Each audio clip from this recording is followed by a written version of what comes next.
яке аз бахшҳои муҳими хизматрасонии тиббӣ ин расондани ёрии аввалия ба аҳолӣ мебошад ки барои анҷоми ин амал нақлиётҳои ёрии таъҷилӣ муҳим мебошанд. ҳукумати ҷумҳурии тоҷикистон дар баробари таъмини пойгоҳҳои муассисаҳои тандурустии кишвар бо таҷҳизоти муосири тиббӣ ҳамзамон баҳри рушди кӯмаки аввалияи тиббӣ низ тадбирҳои муҳиму саривақтиро андешида истодааст. дар доираи ҳамкориҳои дуҷонибаи ҳукумати тоҷикистон ба кишвари Япония имрӯз ба вазорати тандурустӣ ва ҳифзи иҷтимоии аҳолии ҷумҳурии тоҷикистон 54 адад нақлиёти ёрии таъҷилӣ ки 34 адади он нақлиётҳои хурда боқимонда нақлиётҳои калонҳаҷме ки дар шароити кӯҳистон созгор мебошанд тақдим карда шуд.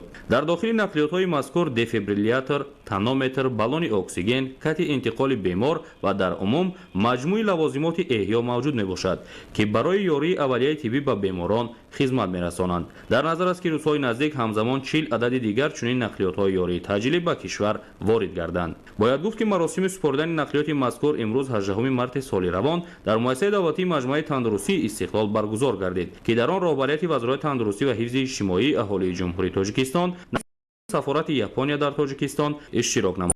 ишtirокчиён зимни суханронии хеш аз ҳамкориҳои мутақобилан судманди ду кишвар изҳори қаноатмандӣ намуда ин иқдомро идомаи равобити дӯстонаи ду кишвар маънидод намуданд.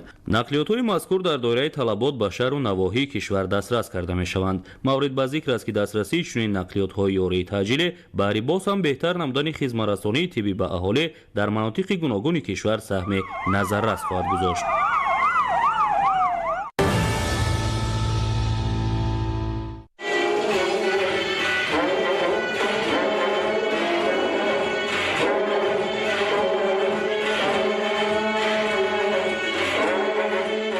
омӯзгорон ва хонандагони муассисаи таълимии миёнаи умумии рақами 1 ноҳияи исмоили сомонии шаҳри Душанбе ҷашни байналмилалии Наврӯзро бо баргузории чорабиниҳои фарҳангӣ истиқбол намуданд. қабл аз ифтитоҳи чорабинӣ роҳбарияти ин муассисаи таълимӣ барои оростани дастурхони идона ки дар худ хусусиятҳои рамзиро дошт ороста байни хонандагон озмунҳои гуногуни таълимиро ташкил намуда буд. дар оғоз ҳайати волидон низ аз гӯшаҳои орододаи хонандагон дидан намуданд. имрӯз дар муассисаи мазкур низ ин ҷашни наврӯзро бо як тантана байни хонандагон байни омӯзгорон мо ҷашн гирифта истодем. мо бештар ин чунин ҷашнҳоро дар муассиса ба роҳ мемонем чунки як ҳисси ватандӯстӣ як ҳисси инсонпарварӣ дар байни хонандагон дар вақти таълиму тарбия низ ба ҷо монда бошем. тавре гуфта шуд ин ҷашни бостонӣ ки таърихи беш аз 5000 сола дорад сол ба сол доираи худро фароҳ намуда аз кишварҳои таҳлилкунанда имрӯз ба сатҳи ҷаҳонӣ расид. акнун соли панҷум аст ки тамоми кишварҳои олам наврӯзи байналмилалиро ба таври хоса истиқбол намудаву онро гиромӣ медоранд. агар як гӯшаи дастурхони хонандагони муассисаи мазкурро хӯрокҳои ҳафтсину ҳафтшин оро медод дар гӯшаи дигари он бошад қироати шеърҳои наврӯзӣ ба чорабинӣ ҳусни дигар зам менамуд.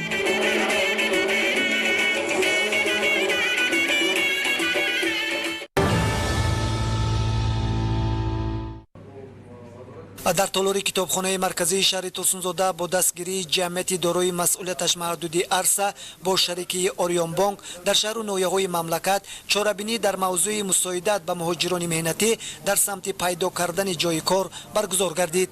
дар ин ҳамоиш раисони маҳаллаҳои шаҳр, ҷамъиятҳои деҳот, намояндагони хадамоти муҳоҷират, ҷавонони фаъол ва мақомоти маҳаллии шаҳри Турсунзода иштирок карданд. дар оғоз директори генералии ҷамъияти дорои масъулияташ маҳдуди арса Шараф Маҳмудов дар бораи мусоидат намудан ба муҳоҷирони меҳнатӣ бо роҳҳои омӯзонидани забон, гирифтани сертификати забономӯзонӣ, омӯзонидани ихтисосҳои нав, мусоидат дар пайдо намудани ҷойи кор, сафарбар намудан ба ҷойҳои лозима, мусоидат намудан барои гирифтани патент, мусоидат барои харидорӣ намудани чиптаҳои ҳавопаймо, мусоидат барои гирифтани қарз барои чиптаи ҳавопаймо ба иштирокдорон маълумоти муфассал дод. дар ҳамин ҷаласа барои гирифтани қарз аз тарафи партнёри мо ширкати Орионбанк ва гирифтани сертификат ба забони русӣ аз партнёри мо ин Российский университет дружба народов ва сертификат барои гирифтани касб омӯзӣ аз партнёраи мо аз ширкати Федератсияи Россия, сварщико, аграрний, баъд якчанд направление ки мо дар ҳудуди ҷумҳурии Тоҷикистон ҳамин сертификатро медиҳем.